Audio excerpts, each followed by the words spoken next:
یوم دفاع پاکستان جناب والا، بعض تاریخی ایام اس قدر پروقار اور ایمان آفری ہوتے ہیں کہ ان کا تصور کرتے ہی دلوں کو ذوق عمل کی دولت عطا ہونے لگتی ہے۔ یوم دفاع بھی ایک ایسا ہی خوش بخت دن ہے جس کی یاد ملت پاکستانیہ کے ہر فرد کو جذبہ جہاد سے سرشار کر دیتی ہے۔ رگوں میں منجمد لہو رقصہ ہونے لگتا ہے، چوکے شہادت کے ستارے بکھرنے لگتے ہیں۔ یہی یوم دفاع اس حقیقت کا اعلان ہے۔ آج کا دن شوکت آئینہ ایام ہے، آج کا دن جرأت ایمان کا پیغام ہے۔ 6 ستمبر ہے سراسر جلوہ شوق جہاد، یہ ہے اعزاز شہیداں شوکت اسلام ہے۔ صدر والا وقت، میں چند لمحوں کے لیے تاریخ کا ایک ورق الٹتا ہوں۔ وہ 6 ستمبر 1965 کی ایک رات تھی جب بھارت کی بزدل قیادت نے پاکستان پر شب خون مار کر جنگ مسلط کر دی۔ بھارتی سامراٹ کا خیال تھا کہ پاکستانی فوج غافل ہو گئی، مگر مجاہد تو منہ کے منہ میں بھی مسکراتا ہے، پھر نیند کیسی؟ پاکستانی افواج دشمن کے سامنے سیسا پگھلائی دیوار بن گئی، آگ اور خون کا کھیل شروع ہو گیا۔ غازیان نے پاکستان کے تحفظ کے لیے سر دھڑ کی بازی لگا دی۔ مجاہدین پاکستان شہادت کی تمنا میں شاہینوں کی طرح جھٹ پڑے اور بھارت پر ثابت کر دیا، باطل سے دبنے والے اے آسمان نہیں ہم، 100 بار کر چکا ہے تو امتحان ہمارا۔ اے ارض پاک تیری حرمت پہ کٹ مرے ہم، ہے خون تیری رگوں میں اب تک رواں ہمارا۔ جناب والا، جنگ کے بادل چاروں طرف پھیل گئے۔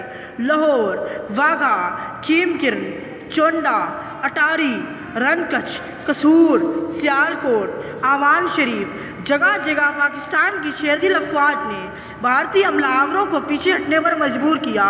چونڈا کے میدانوں میں تاریخ کی سب سے بڑی جنگ لڑی گئی۔ پاکستانی افواج تعداد میں کم تھیں، اسلحہ دشمن کے مقابلے میں بہت کم تھا، مگر ہمارے شاہینوں کے دل جوان اور حوصلے سربلند تھے۔ ان غازیوں کے پیشانیوں پر فتح کی بشارت لکھی تھی۔ بعض مقامات پر درجن سے بھی کم پاکستانی سپاہیوں نے بھارت کی پوری پلٹون پر قابو پایا۔ دنیا آج تک حیران ہے کہ یہ معجزہ کیسے ہوا۔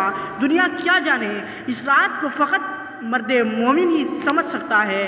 کافر ہے تو شمشیر پہ کرتا ہے بھروسہ، مومن ہے تو بے تیغ بھی لڑتا ہے سپاہی۔ جناب والا، اس کا سبب یہ ہوتا ہے کہ مسلمان مجاہد اللہ کے حکم کی تفسیر اور اس کا دل ایمان کی تنویر ہوتا ہے۔ یہ اپنی بقا کے لیے نہیں بلکہ خالق کی رضا کے لیے جیتا ہے۔ یہ اپنے نام کے لیے نہیں بلکہ اللہ کے پیغام کے لیے مرتا ہے۔ اس کا مقصد اپنی آن نہیں بلکہ اللہ کا فرمان ہے۔ یہی وہ مقام ہے جب نصرت خداوندی مجاہدین اسلام کے شامل حال ہو جاتی ہے۔ ہاتھ ہے اللہ کا بندہ مومن کا ہاتھ، غالب و کار آفری، کار کشاد و کار ساز۔ صدر محترم، دفاع پاکستان کی جنگ فقط افواج نے نہیں بلکہ عوام نے بھی لڑی۔ عوام کے حوصلے ایمان کی للکار تھے، ان کے ولولے عزم و ہمت کی یلغار تھے۔ پوری قوم ایک مرکز پر جمع ہو گئی، ہر قسم کے تعصبات مٹ گئے، اتحاد کا نور پھیل گیا۔ شاعر قومی ترانے سنانے لگے، قوم کے مغنی طاؤس اور رباب کو چھوڑ کر جنگی نغمات گانے لگے۔ طلبہ و طالبات سرحدوں پر پہنچ کر پاک فوج کی مدد کرنے لگے۔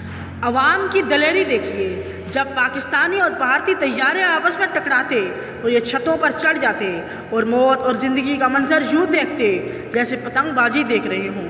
یوں نظر آتا جیسے تحریک پاکستان کا دور لوٹ آیا ہو۔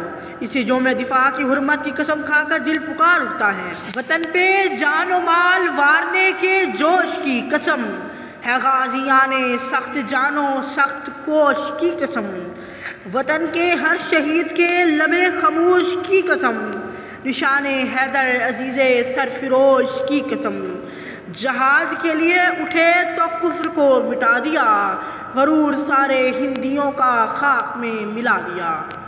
جناب والا، مارکہ ستمبر تو گزر گیا مگر اس کی دل کشی یادیں یوم دفاع کی صورت میں باقی ہیں۔ بھارت ہمارا اصلی دشمن ہے، وہ بدستور موقع کی تلاش میں ہے۔ مگر ہر مجاہد اور غازی بھی غافل نہیں۔